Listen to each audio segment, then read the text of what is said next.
Bismillahirrahmanirrahim. Assalamualaikum warahmatullahi wabarakatuh. Perkenalkan, nama saya Rinaldi Dede, program studi manajemen pendidikan Islam IAIN Sultan Amai Gorontalo. Di sini saya akan menjelaskan bacaan saya dari beberapa artikel berupa pengertian ontologi. Sebagai ilmu pengetahuan, ontologi dalam bahasa Inggris ontology, dalam bahasa Yunani ontos atau ada kebenaran, dan logos studi ilmu atau studi ilmu tentang. Ada beberapa pengertian dasar mengenai apa itu ontologi. Ontologi merupakan studi tentang ciri-ciri esensial dan yang ada dalam dirinya sendiri yang berbeda dari studi tentang hal-hal yang ada secara khusus. Dalam mempelajari yang ada dalam bentuknya yang sangat abstrak, studi tersebut melontarkan pertanyaan seperti apa itu dan apa itu ada dalam dirinya sendiri. Ontologi termasuk cabang filsafat yang membahas mengenai sifat atau wujud, atau lebih sempit lagi sifat fenomena yang ingin kita ketahui.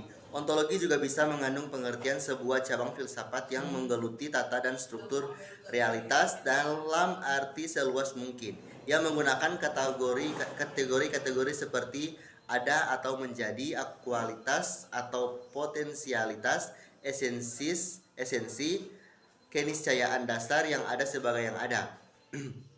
Ontologi mencoba melukiskan hakikat ada yang terakhir. Ini menunjukkan bahwa segala hal tergantung padanya bagi eksistensinya. Ontologi juga mengandung pengertian sebagai cabang filsafat yang melontarkan pertanyaan pada arti ada dan berada, dan juga maganalisis bermacam-macam makna yang memungkinkan hal-hal dapat dikatakan ada.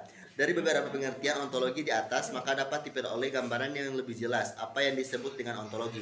Ontologi juga mengandung pengertian sebuah cabang filsafat yang menyelidiki realitas, yang menentukan apa yang kita sebut realitas. Dari beberapa pengertian dasar tersebut bisa disimpulkan bahwa ontologi mengandung pengertian pengetahuan tentang yang ada.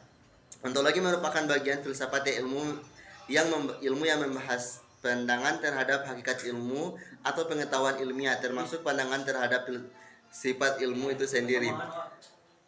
Istilah ontologi muncul sekitar pertengahan abad ke-17. Pada waktu itu ungkapan filsafat mengenai yang ada, filosofia entis, digunakan untuk yang sama. Menurut akar kata Yunani, ontologi berarti teori mengenai ada yang berada. Oleh sebab itu, orang bisa menggunakan ontologi dengan filsafat.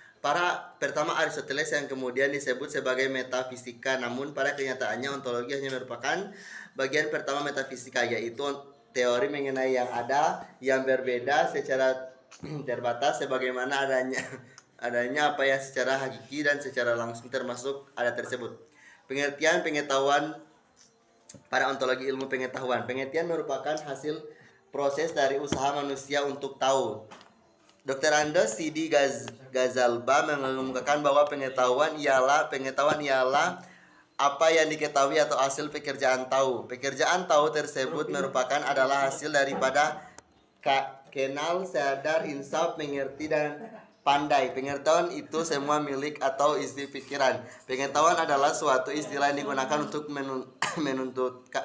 mentuturkan apabila seorang mengenal tentang hal yang menjadi pengetahuannya adalah selalu terdiri dari unsur yang mengetahui dan yang diketahui serta kesadaran mengenai hal-hal yang ingin diketahuinya itu. Oleh karena itu, pengetahuan selalu menuntut tentang suatu objek yang merupakan sesuatu yang dihadapinya sebagai hal yang ingin diketahuinya. Jadi bisa dikatakan pengetahuan adalah hasil tahu manusia terhadap sesuatu atau segala perbuatan manusia untuk memahami sebuah objek tertentu. Sumber-sumber ontologi ilmu pengetahuan. Setelah pengetahuan itu sesuai mungkin dan realistis, masalah yang dibahas dalam literatur epistemologi Islam adalah masalah yang berkaitan dengan sumber dan alat pengetahuan. Para filsuf Islam menyebutkan beberapa sumber dan sekaligus alat pengetahuan, yaitu yang pertama alam tabiat atau alam fisik, contoh yang paling konkret dari hubungan dengan materi dengan cara yang sifatnya materi pula adalah aktivitas keseharian manusia di dunia ini seperti makan, minum, berhubungan suami istri dan lain sebagainya. Dengan demikian alam tabiat yang materi merupakan sumber pengetahuan yang barangkali paling awal dan indah, merupakan alat untuk berpengetahuan yang sumbernya tabiat. Yang kedua, alam akal kaum rasionalis. Selain alam tabiat atau alam fisika, meyakini bahwa akal merupakan sumber pengetahuan yang kedua dan sekaligus juga sebagai alat pengetahuan. Mereka menganggap bahwa akal yang sebenarnya menjadi alat pengetahuan sedangkan indera hanya pembantu saja. Kemudian aktivitas-aktivitas akal yang pertama menarik kesimpulan. Yang dimaksud dengan menarik kesimpulan adalah mengambil sebuah hukum atau sebuah kasus tertentu dari hukum yang general. Aktivitas ini adalah dalam istilah logika disebut silogisme, kategori demonstratif. Kedua, mengetahui konsep-konsep yang di general. Ada dua teori yang menjelaskan aktivitas akal ini. Pertama, teori yang mengatakan bahwa akal terlebih dahulu menghilangkan ciri-ciri yang khas dari beberapa person dan memberikan titik-titik kesamaan mereka. Teori ini disebut dengan teori tajrid dan intiza.